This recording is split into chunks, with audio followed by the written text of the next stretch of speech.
Hi guys, good evening everyone. ఇది RRB ఎన్టీపీసీకి సంబంధించి maths set number 14, practice set number 14. ఎవరైనా కొత్తగా మన ఛానల్ కానీ విజిట్ చేస్తుంటే సబ్స్క్రైబ్ చేసుకోండి అండ్ ఫ్రెండ్స్ ఎవరైనా షేర్ చేయండి. ఓకే, ఫస్ట్ క్వశ్చన్లోకి వెళ్ళిపోదాం.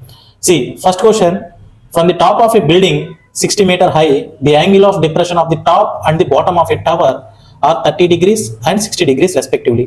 Okay, the height of the tower is అని అడుగుతున్నాడు. చూడండి, 60 meter హై నుంచి 60 meter ఒక బిల్డింగ్ నుంచి టాప్ నుంచి ఎదురున్న ఇంకొక టవర్ యొక్క టాప్ కి అండ్ దెన్ బాటమ్ కి యాంగిల్ ఆఫ్ డిప్రెషన్ తో 30 degrees యాంగిల్ తో అండ్ 60 degrees యాంగిల్ తో చూస్తున్నాడు అనమాట ఒక అతను. ఓకేనా? అయితే బిల్డింగ్ యొక్క హైట్ ఏదైతే పైన టాప్ నుంచి అతను చూస్తున్నాడో ఆ బిల్డింగ్ యొక్క హైట్ 60 meters, టవర్ యొక్క హైట్ ని కనుక్కోమంటున్నాడు. ఇది క్వశ్చన్. ఈ క్వశ్చన్ లోకి వెళ్లే ముందు జస్ట్ మీకు ఒక చిన్న కాన్సెప్ట్ ని రివైజ్ చేస్తాను. అదేంటంటే angle of depression, angle of depression and angle of elevation అంటే ఏంటో చెప్తాను మీకు ఫస్ట్. ఓకేనా? ఫర్ ఎగ్జాంపుల్, ఇతను ఒక అబ్జర్వర్. ఓకే, ఇతను ఒక అబ్జర్వర్ అనుకోండి. ఇతను ఒక అబ్జర్వర్, రైట్? ఇతను యాంగిల్ ఆఫ్ ఎలివేషన్ అంటే ఫస్ట్ మీకు చెప్తాను. First of all, angle of elevation అంటే అబ్జర్వర్ ఇక్కడ నుంచి ఒక యాంగిల్తో ఇక్కడున్న ఇంకొక అతన్ని చూస్తున్నారు. ఇక్కడ ఎవరో ఒకరు ఉన్నారు, రైట్? ఇతను చూస్తున్నాడు అనమాట. అతను ఒక బిల్డింగ్ మీద ఉన్నాడు. ఇతను సెకండ్ పర్సన్, రైట్? ఇతను అబ్జర్వర్.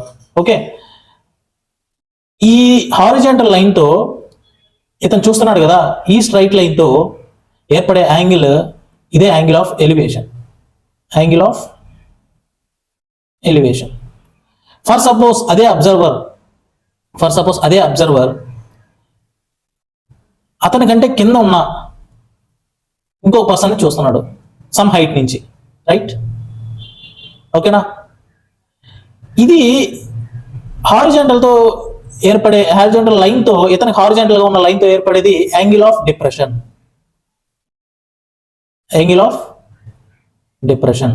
అయితే చూడండి, ఇక్కడ నేను ఇంకొక హారిజాంటల్ గీసుకుంటే ఈ రెండు ప్యారలల్ లైన్స్ మధ్య ఒక లైన్ కట్ చేస్తుంది అని అంటే, చూడండి, ఒక లైన్ కట్ చేస్తుంది అని అంటే దాని సప్లిమెంటరీ యాంగిల్స్ ఈక్వల్ అవుతాయి, రైట్? ఈ యాంగిల్ ఈక్వల్. ఓకే, అప్పుడు ఇది కూడా యాంగిల్ ఆఫ్ డిప్రెషన్ అవుతుంది. Okay, right? ఈ కాన్సెప్ట్ మీకు అర్థం అవ్వడం కోసం నేను చెప్పాను. ఇప్పుడు అదే కాన్సెప్ట్ ని మన క్వశ్చన్ లో ఎలా యూజ్ చేస్తాం చూడండి ఒకసారి. చూడండి గైస్, ఒక 60 meter హైట్ నుంచి ఒక 60 meter హైట్ ఉన్న బిల్డింగ్ నుంచి ఇక్కడ నుంచి ఇది ఒక టవర్, ఇది బిల్డింగ్, ఇది టవర్, రైట్? ఇక్కడ నుంచి టవర్ యొక్క టాప్ కి చూస్తున్నాడు అనమాట. At the same time tower యొక్క బాటమ్ కూడా చూస్తున్నాడు.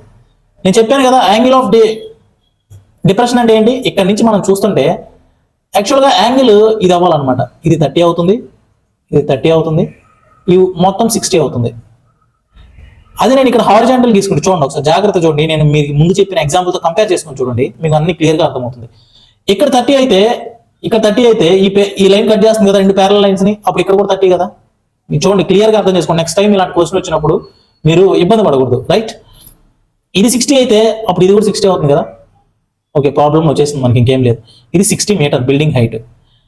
చూడండి, ఈ హైట్ని కనుక మనం తెలుసుకుంటే, ఈ గ్యాప్ అయితే ఎంత ఉందో ఈ హైట్ని కనుక మనం తెలుసుకుంటే, ఇది హెచ్ అనుకుంటున్నా.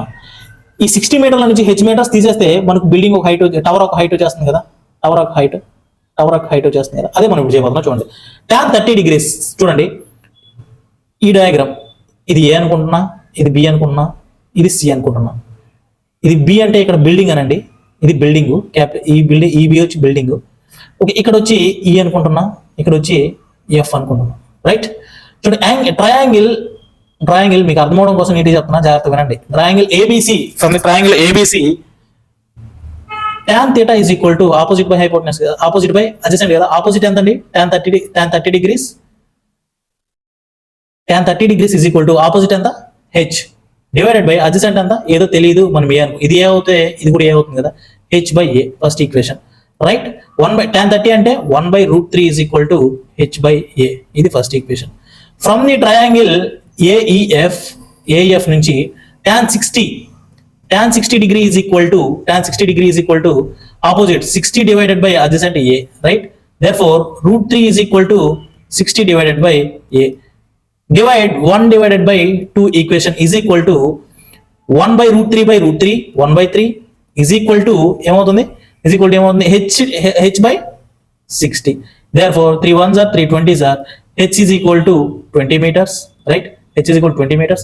ఆ 20 meters అనేది ఈ హైట్ కదా, మనం మెజర్మెంట్ ఇచ్చున్నాం కదా ఇక్కడ. అప్పుడు 60 minus 20 is equal to 40 meters. ఈ హైట్ వస్తుంది. అప్పుడు రిమైనింగ్ హైట్ ఇదే కదా, ఈ హైట్ వస్తుంది, రైట్? జస్ట్ మీ కాన్సెప్ట్ చెప్పడం కోసం నేను ఇంతగా చేయాల్సి వచ్చింది.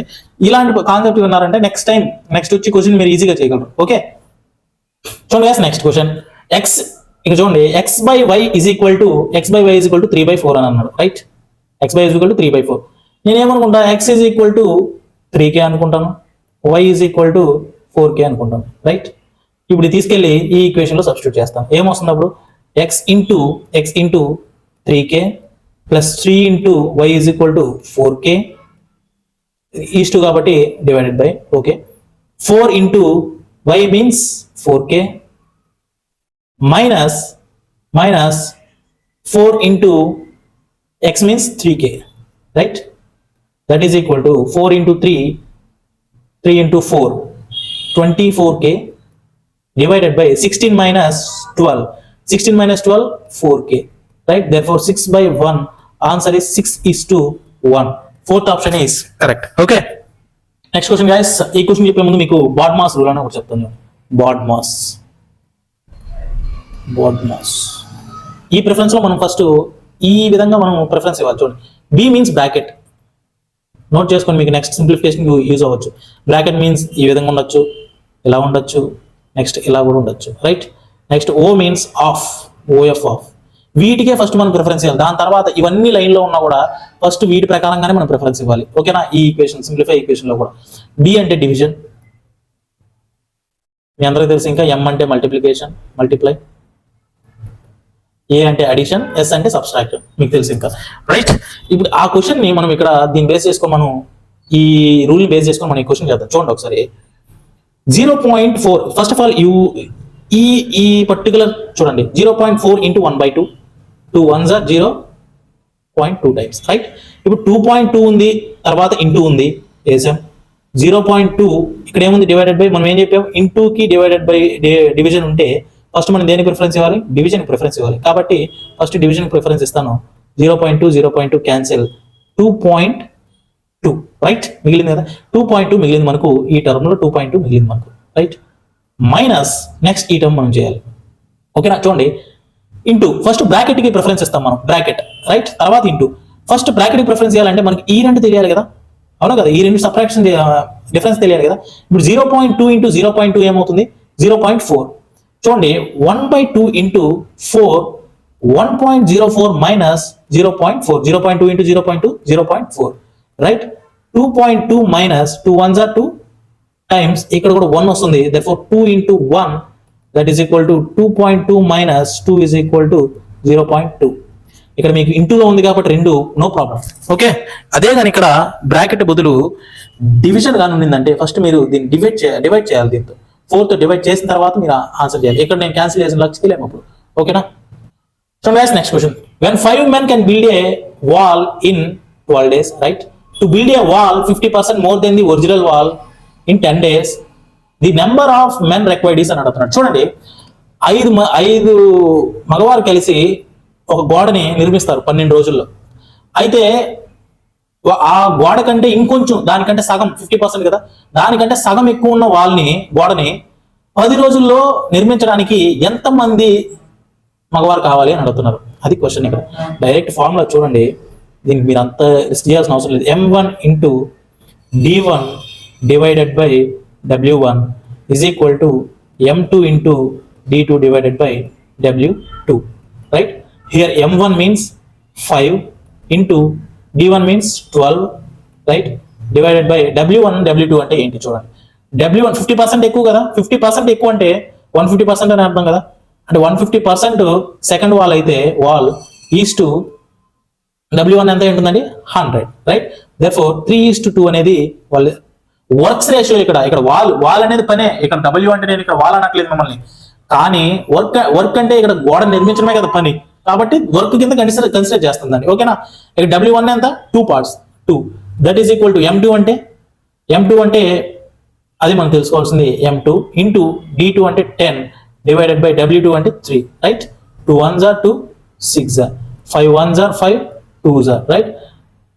3 into 2 1s are 2, 3s are 3 into 3 9 is equal to M2. 9 members కావాలన్నమాట, 9 members కావాలి. ఓకేనా. So next question. The value of a car డిప్రిషియేట్స్ at the rate of 20% every year. Okay, 20% every year కి 20% అనేది తగ్గుతుంది అనమాట దాని rate. After 2 years the value of car will be 4,80,000. The original price will be అని అడుగుతాను. Original price ఎంత అని చూడండి. దీనికి ఒక 3 మోడల్స్ చెప్తాను నేను, మీకు ఏది నచ్చితే దాన్ని ఫాలో అవ్వండి. ఫస్ట్ టైప్ 1 చెప్తాను చూడండి, రైట్. టైప్ 1 ఏం చెప్తున్నా అంటే మీకు చూడండి, 20% ఒరిజినల్ ప్రైస్ కదా, ఒరిజినల్ ప్రైస్ మనం కొనుక్కోమంటాం. ఒరిజినల్ ప్రైస్ ఇంటూ ఎంత తగ్గుతుందండి 20% తగ్గుతుంది. అంటే 80% కాస్ట్ ఉంది కదా 1 year కి, అంటే 80%, 80 డివైడెడ్ బై 100. ఇంకో ఇయర్ కూడా అలా తగ్గితే మళ్ళీ 80% కదా, 20% తగ్గితే అందులో 80% ఇంటూ 100 ఈజ్ ఈక్వల్ టు ఎంత, ఫైనల్ అమౌంట్ ఎంత 4,80,000, రైట్. చూడండి 0 0 క్యాన్సిల్, 0 0 క్యాన్సిల్. ఇక్కడ 8 1s are 8, 6 are, ఓకేనా. 8 1s are 8, 6 are 4. సరే, ఈ జీరోస్ని ఇటు సైడ్ తీసుకెళ్దాం. చూడండి, original is equal to 6 into 100 divided by 8. Okay, therefore 4 2s are 4, 25 times, 2 1s are 2, 50 times. Therefore 6 into 25 150, 150 into 50, 150 into 50 ఎంత, ఆల్రెడీ ఇక్కడ 2 zeros ఉన్నాయి కాబట్టి into 100. 150 into 50 7,500 into 100 7,50,000 price, right. ఇది ఒక మెథడ్. లేదు, టైప్ 2 చూడండి.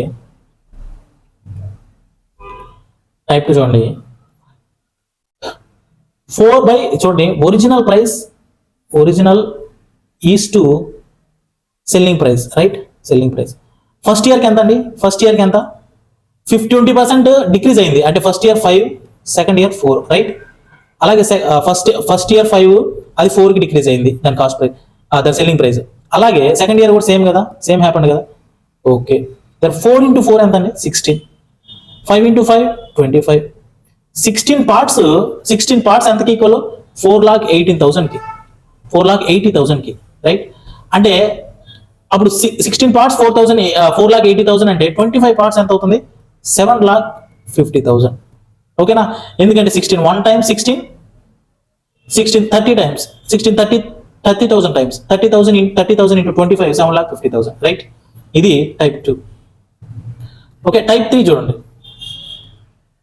టైప్ 3 ఏంటంటే చూడండి, x plus y minus xy divided by 100.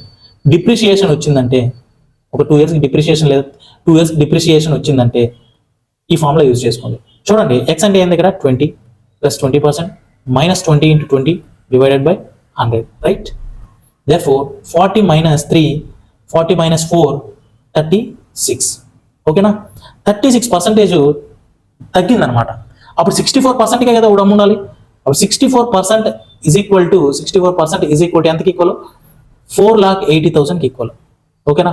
అప్పుడు నీకు 100% కావాలంటే ఏం చేయాలి, 4,80,000 divided by 64 into 100. Okay, therefore 12 3 times చూడండి, 16 3 times 16 4 times 4 1s are 4 25 times. Okay, 3 into 25 75. ఇక్కడ 4 zeros ఉన్నాయి కాబట్టి 4 zeros పెట్టుకోండి, రైట్. 7,50,000. ఈ 3 మోడల్స్. ఓకే, మీరు ఏదైనా ఫాలో అవ్వచ్చు, ఏది ఈజీ అయితే అది. Okay, so guys next question. when a number n is divided by 5 the remainder is 2.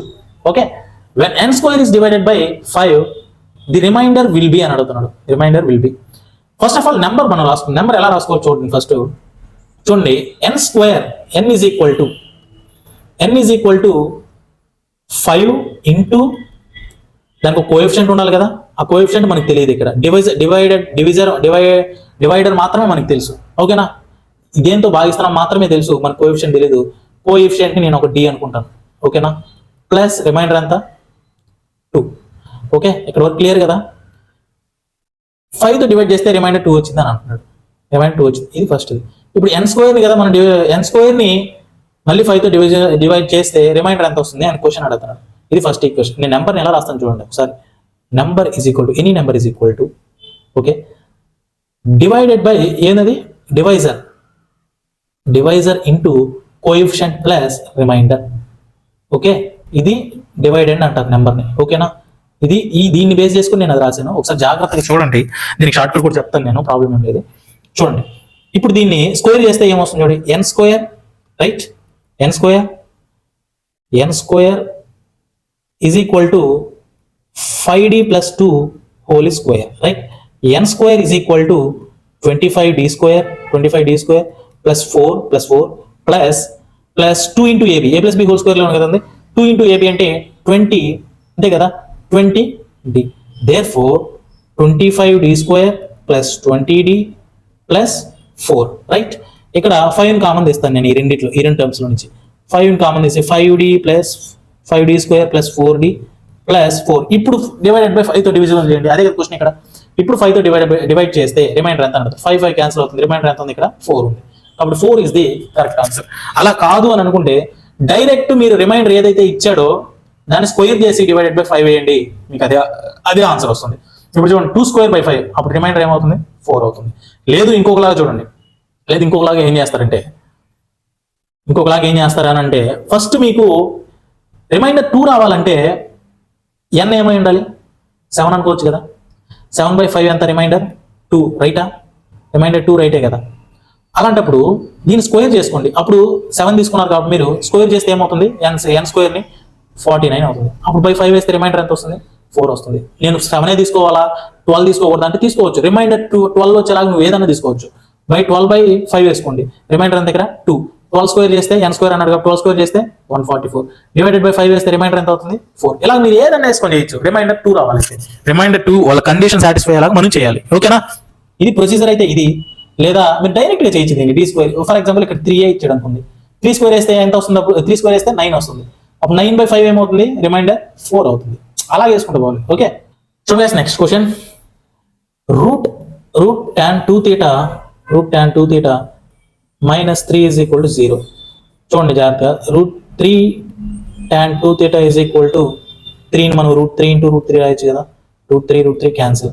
therefore 2 tan theta is equal to √3 ఎప్పుడు వస్తుంది, tan 60 degrees దగ్గర వస్తుంది √10. therefore tan cancel. 2 theta is equal to 60 degree. therefore theta is equal to 30 degree. okay, right, second option is correct. okay, చూడండి guys, first ఈ question నేను జనరల్గా చెప్తాను, దాని తర్వాత కొంచెం జస్ట్ చూడంగానే పెట్టేలాగా ఎలాగో అది కూడా చెప్తాను, జాగ్రత్తగా వినండి. In an examination A student scored 65% marks, right, but was 20 marks below the qualifying marks. Okay, another student scored 80% marks and score 10% more than qualifying marks. Total marks of the examination అడుగుతున్నాడు.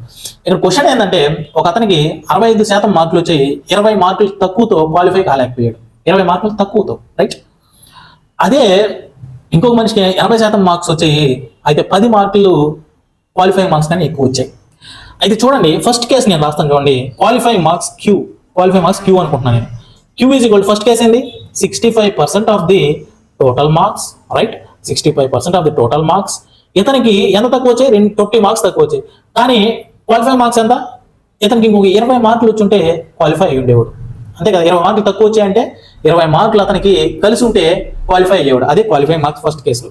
Second case చూడండి, queue అదే same qualifying marks ఇవ్వడు. 80% of tea, ఇతనికి 10 marks qualifying కంటే ఎక్కువ వచ్చాయి. Correct గా qualify అవ్వాలంటే 10 మార్కులు తగ్గునుంటే, అంటే 80% ఆఫ్ టోటల్ మార్క్స్ లో 10 మార్కులు తగ్గునుంటే ఇతను కరెక్ట్ గా క్వాలిఫై అయ్యి ఉంటాడు. ఓకే, ఎంతవరకు క్లియర్ కదా. క్యూ ఈక్వల్ కాబట్టి నేను ఈ రెండు ఈక్వేషన్ ఈక్వల్ చేసుకోవచ్చా చూడండి. 65% of T plus 20 is equal to 80% of T minus 10. Okay, year 65 right side తీసుకోరండి, 15% t, 10 లెఫ్ట్ సైడ్ తీసుకుని వెళ్తే 30. Therefore 15%, 1% of t, 1% of t, 2 is equal to 1% of t. మనకు 100% కావాలి కాబట్టి 100 బోత్ సైడ్స్ మల్టిప్లై చేస్తే 200 is equal to 100% of t.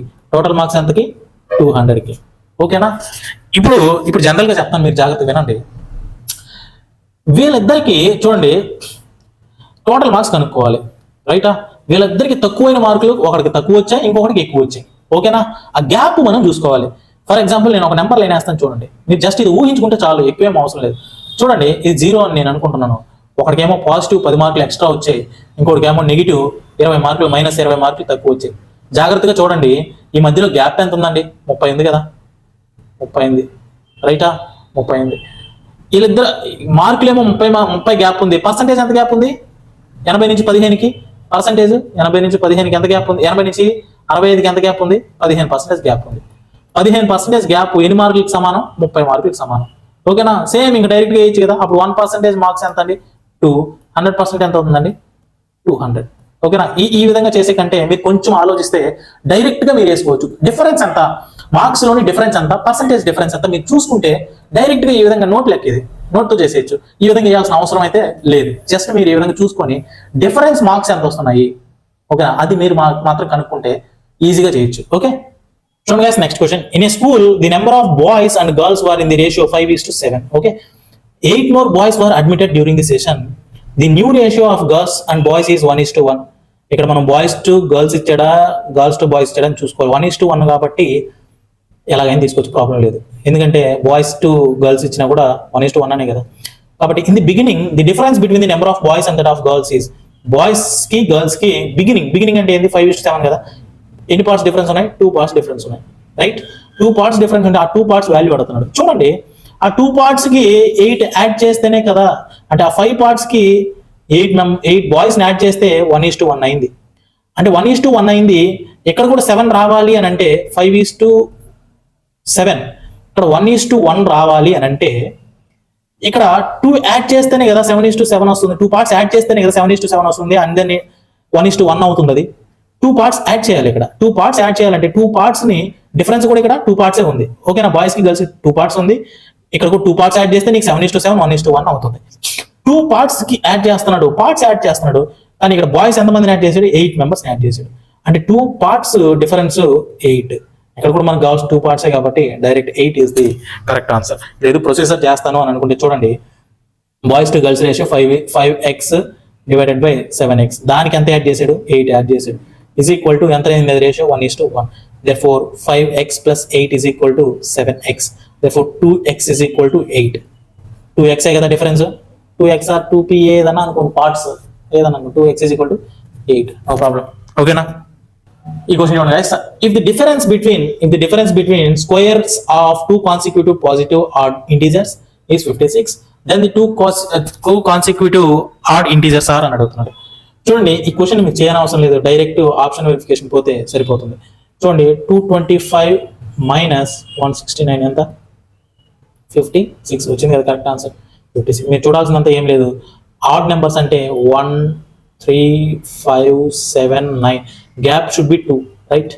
Gap should be 2 ఉండాలి. 2 ఉంది కదా అన్నిట్లో 2 ఉంది. ఇంకా డిఫరెన్స్ స్క్వేర్ చేసి డిఫరెన్స్ చూడటమే. మీరు లేదు మాకు ఇట్లా ఆప్షన్స్ వాళ్ళు కుదిరేటట్టు ఇవ్వలేదు, లేకపోతే నెంబర్స్ యొక్క అడిషన్ అడిగారు, 28 వచ్చేలాగా నెంబర్స్ ఇచ్చాడు, అప్పుడు మేము ఏం చేయాలి? లేదా ఇంకోటి సంథింగ్ క్వశ్చన్ మార్చిస్తే ఎలా తీసుకోవాలి అని అనుకుంటే చూడండి, ప్రొసీజర్ చెప్తాను. ఫర్ ఎగ్జాంపుల్ y అనేది ఒక ఆడ్ నెంబర్ అనుకుంటే y+2 అనేది ఇంకొక ఆడ్ నెంబర్. ఎందుకంటే ప్రతి ఆడ్ నెంబర్స్ కి మధ్య డిఫరెన్స్ ఎంత ఉంటుంది? 2 ఉంటుంది. ఇప్పుడే చెప్పాను కదా మీకు. ఓకే, వాడు ఏమన్నాడు? Squares between the consecutive of 2 odd numbers. చూడండి, squares difference y+2 whole square minus y square is equal to ఎంత అన్నాడు? 56 అన్నాడు. Okay, therefore a plus b whole square కదా, y square plus 4 plus 4y minus y square is equal to 56. y square gets cancel. Okay, 4y is equal to 56 minus 4 52. therefore y is equal to 4 1s are 4 13 times. therefore y is equal to 13. y is equal to 13 అంటే y+2 ఎంత? 15. Okay, first option is correct. ఓకేనా? ఇది procedure. చూడండి guys, next question. 1/2 divided by bracket 1/2 into 1/2 into 1/2 into 1/2 plus 1/2 divided by 1/4 into 1/4. చూడండి ఇక్కడ into ఉంది, ఇక్కడ divided by. మనం ఫస్ట్ ప్రిఫరెన్స్ దేనికి ఇవ్వాలి? డివైడెడ్ బై ఇవ్వాలి. కాబట్టి చూడండి 1/2ని 1/2 ఇంటూ ఈ డివైడెడ్ బై కాస్త ఇంటూగా మార్చుకొని నేను రెసిప్రోకల్ వేసుకుంటాను. 1/2ని 2/1 గా రాసుకుంటాను, ఇంటూ 2/1 గా రాసుకుంటాను. Okay, then importance to into, therefore 1 తర్వాత 1/2 ప్లస్ 1/2 ఇంటూ మళ్ళీ దీన్ని నేను రెసిప్రోకల్ గా రాసుకుంటా 4 divided by 1 into 4 divided by 3. Okay, 2 2s are 4, 2 2s are 4 cancel, ఇక్కడ 1 మిగులుతుంది. 1 plus 2 1s are 2 2s are 2 into 4 8, 8 by 3, 3 into 1 3 plus 8 11, 11 by 3 is the answer. Okay, చూడండి guys, జాగ్రత్తగా క్వశ్చన్ జాగ్రత్తగా అండి. Divesh leaves his home every day at 7 a.m. okay, and reaches office at 8:30 a.m. One day he left his home at 7 a.m. but traveled a fifth of the distance at 5/6 of the usual speed, and the rest of the distance at 6/5 of the usual speed.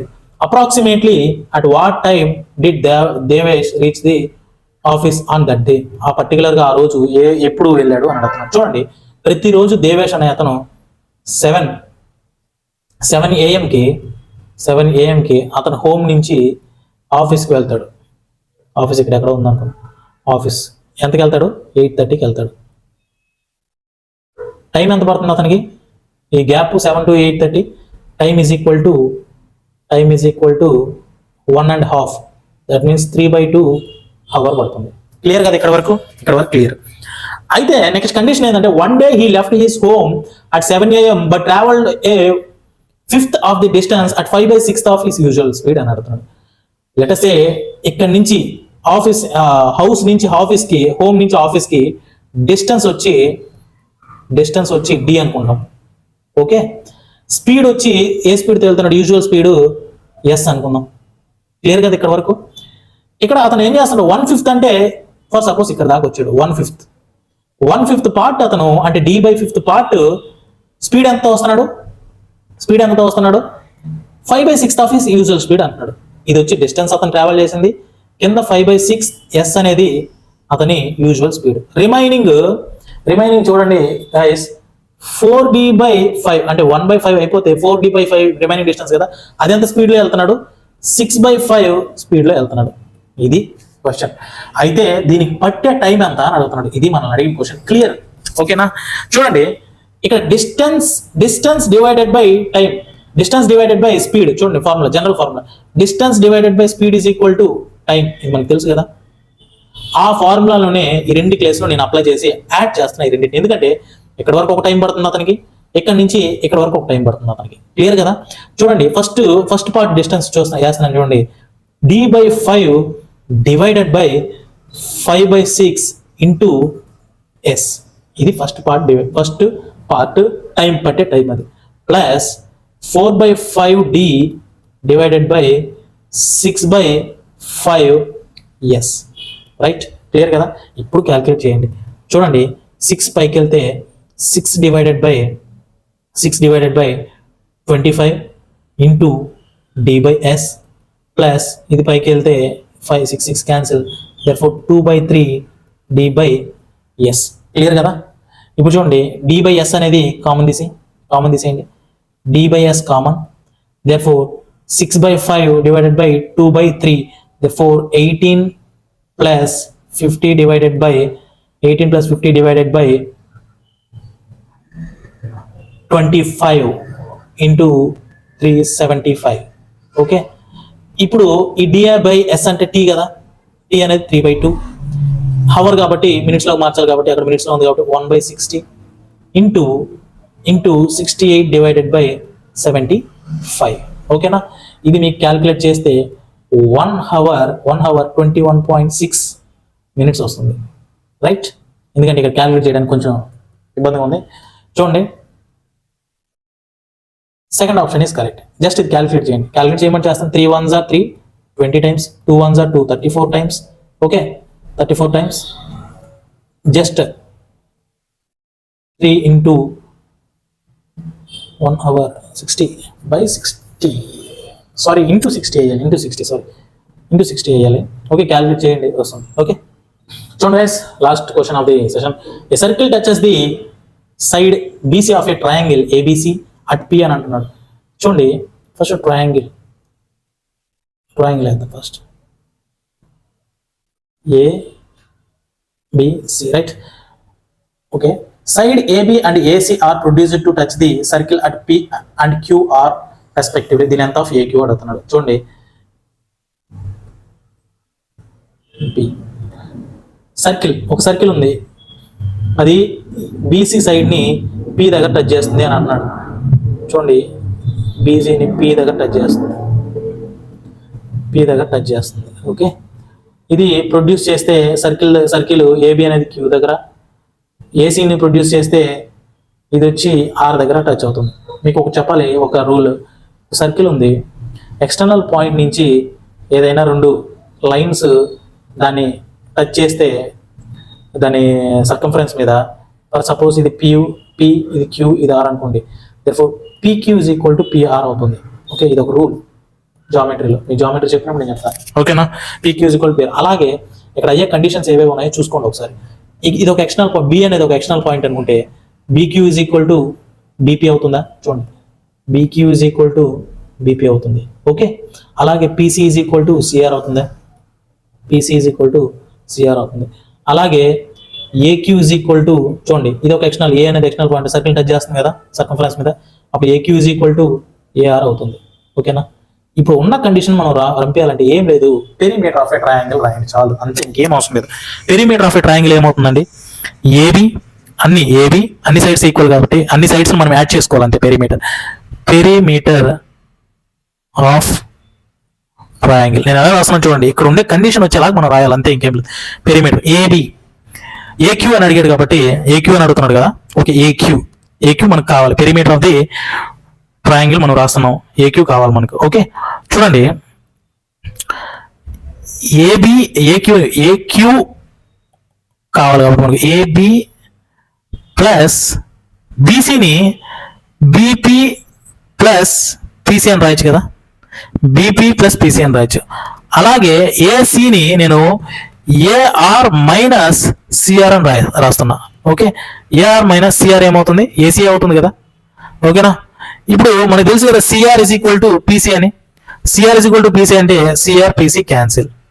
Okay, therefore AB plus BP plus AR. Okay, చూడండి guys, AB plus BP అంటే ఏంది? ఇక్కడ BP నేను BQ అని రాసుకోవచ్చు కదా. Therefore AB plus BQ plus AR ని నేను AQ అని రాయొచ్చు కదా, ఎందుకంటే AR is equal to AQ కదా, ఇక్కడ AQ. Therefore, AB plus BP ఎంత? AB plus BP is equal to AQ plus AQ is equal to AQ. ఇదంతా దేనికి equal? Perimeter of the triangle. Perimeter of the triangle అంటే ఎంత? AB plus BC plus CA.